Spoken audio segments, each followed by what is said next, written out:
بسم اللہ الرحمن الرحیم۔ السلام علیکم ورحمۃ اللہ وبرکاتہ۔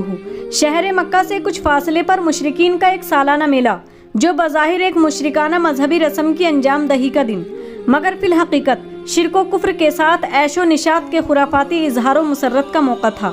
لوگ نشے میں متوالے داد و عیش دے رہے تھے، اور اسی راگ و رنگ کے ماحول میں لوگ ایک بت کے روبرو عقیدت و ارادت کی نظریں پیش کر رہے تھے۔ کچھ افراد بے حس بت کے روبرو سر جھکائے آنکھیں بند کیے مؤدب بیٹھے ہوئے تھے۔ بعض اشخاص پرتے عقیدت سے سرشار طواف کر رہے تھے۔ بت کے نام پر قربانیاں پیش کی جا رہی تھی، حصول مقاصد کے لیے نظریں مانی جا رہی تھیں۔ اوثان پرستی کی 100 سال پرانی روایات بڑے کروں پر اور جوش و ارادت کے ساتھ انجام دی جا رہی تھی۔ کورانہ تقلید اور آبا پرستی کی ملعون روایت نے لوگوں سے نور بصیرت چھین لیا تھا۔ حق و باطل کی تمیز ناممکن ہو گئی تھی۔ کفر و شرک اور عیش و طرب سے معمور اس میلے میں ایسے 4 ذی شعور روشن دماغ بیدار معزز افراد بھی شریک تھے، جو بتوں کی پرستش کو دین حنیف کے علیل الرغم لغو اور بے معنی عمل تصور کرتے تھے۔ ان کی مضطرب روحیں کسی چشمہ ہدایت کی جستجو میں تھی، جس سے ان کی روحانی پیاس بجھ سکے اور وہ دین حنیف کی صالح بنیادوں کو پالیں۔ یہ قریش کے جویائے حق افراد ورقہ بن نوفل، عبداللہ بن حجش، عثمان بن حویرث، زید بن عمرو تھے۔ یہ چاروں ہنگاموں سے دور ایک گوشے میں بیٹھے محو گفتگو تھے۔ انہوں نے کہا، سچائی کا وعدہ کرو اور اپنے آپس کے معاملے کو ایک دوسرے سے چھپاؤ۔ سب نے اقرار کیا اور پھر کہا، علم و یقین کی دولت حاصل کرو۔ خدا کی قسم تمہاری قوم کسی صحیح راستے پر گامزن نہیں۔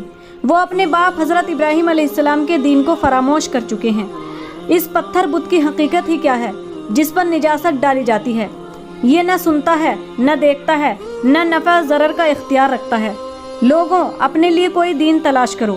خدا کی قسم تم صحیح طریقے پر نہیں۔ ملکوں میں طریقہ حنیف دین ابراہیمی کی تلاش میں پھیل جاؤ۔ حضرت اسماعیل علیہ السلام کی اولاد عرصہ دراز تک ملت ابراہیمی کی پیروکار رہی، مگر امتداز زمانہ اور دیگر اقوام ملل کے اختلاط نے دین حق سے برگشتہ کر دیا۔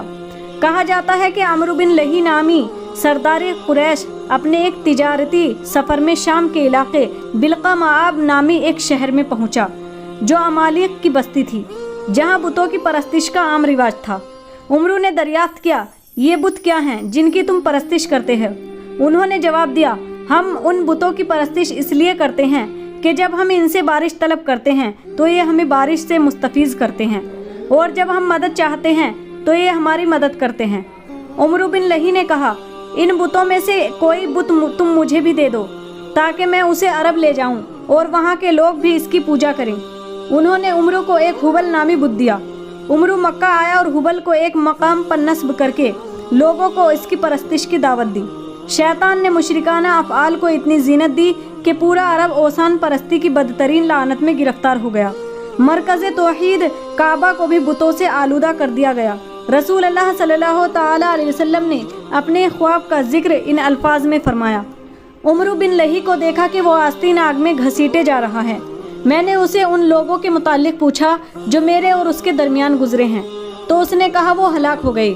بے شک وہ پہلا شخص تھا جس نے دین اسماعیل کو بدل دیا اور مورتیاں نصب کی، پھر بحیرہ صائبہ، وسیلہ اور حامی کے طریقے رائج کیے۔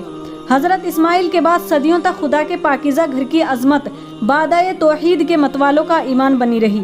دنیائے عرب مرکز ہدایت کے گرد جمع ہوتی اور اپنی روحانی آسودگی حاصل کرتی رہی۔ صدیوں کے امتداد نے انہیں دین ابراہیمی سے دور کر دیا، اور پھر وہ خدائے وحدہ لا شریک کی عبادت و بندگی سے منحرف ہو کر مظاہر پرستی کی طرف مائل ہوئے۔ عمرو بن لہی کی تحریک بت پرستی نے پورے عرب کو اپنی گرفت میں لے لیا، حتیٰ کہ بیت اللہ جو اہل توحید کا مرکز اور خدائے واحد کے پر ستاروں کا قبلہ تھا، معبودان باطل کے مجسموں سے آلودہ کر دیا گیا۔ بت پرستی کے ساتھ مذہبی، سیاسی، تمدنی، معاشرتی سطح پر فکر و عمل کا ایسا شدید بحران پیدا ہو گیا کہ زندگی کا کوئی شعبہ اس عزت سے محفوظ نہ رہ سکا۔ تاریخ عالم کے پردے پر آج سے 1400 برس پہلے کا منظر دیکھا جائے تو معلوم ہوگا کہ وہ کتنا پرآشوب فتنہ انگیز زمانہ تھا۔ انسانی اقداد مٹ چکی تھی، انسانیت کا احترام رخصت ہو چکا تھا، شرافت و نجابت کا خاتمہ ہو چکا تھا۔ وہ تاریک دور جب لاکھوں انسان غلامی کی زنجیروں میں جکڑ دیے گئے تھے اور انہیں فطری حقوق سے بھی محروم کر دیا گیا تھا، وہ روح فرسا دور جب صنف نازک کو فرضی شرافت کا بدنما داغ تصور کیا جاتا تھا اور بچیوں کو زندہ درگور کر دینے والے معصیت شعار درندے سماج کے معزز فرد تصور کیے جاتے تھے۔ وہ کتنا بھیانک، تاریک اور کتنا انسانیت سوز دور تھا جب ضلالت و گمراہی اور ظلم و جبر کے تیز و تند طوفان نے تمام اخلاقی روحانی قدروں کو پامال کر دیا تھا۔ مسیحی تعلیمات دم توڑ چکی تھی۔ وہ کیسا پرآشوب دور تھا جب عالمگیر تاریکی چھائی ہوئی تھی، جس میں ذہن و دماغ، فکر و شعور، حق و صداقت کی ہلکی سی لکیر بھی نظر نہ آتی تھی۔ تسخیر عالم کی قوت رکھنے والا انسان اپنے ہاتھوں سے تراشے ہوئے بتوں کی پرستش اور چند موہوم رسم و رواج کے طلسم میں الجھ کر رہ گیا تھا۔ انسان کفر و شرک کی تاریک وادیوں میں ٹھوکریں کھا رہا تھا اور ستم یہ کہ سنگ راہ کو اس نے منزل مخصوص سمجھ لیا تھا۔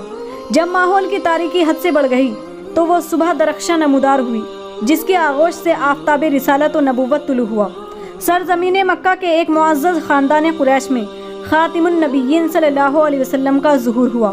یہ در یتیم شکم مادر ہی میں باپ کے سائے سے محروم ہو گیا۔ شیر خوارگی اور نشو و نما کے دن دائی حلیمہ کے آغوش میں رہ کر دیہات کی حیات بخش کھلی فضا میں گزارے۔ 6 سال کی عمر میں ماں کا سایہ بھی سر سے اٹھ گیا۔ دادا نے پرورش و پرداخت کا ذمہ لیا تو قضاء الہی نے انہیں بھی آغوش رحمت میں پہنچا دیا۔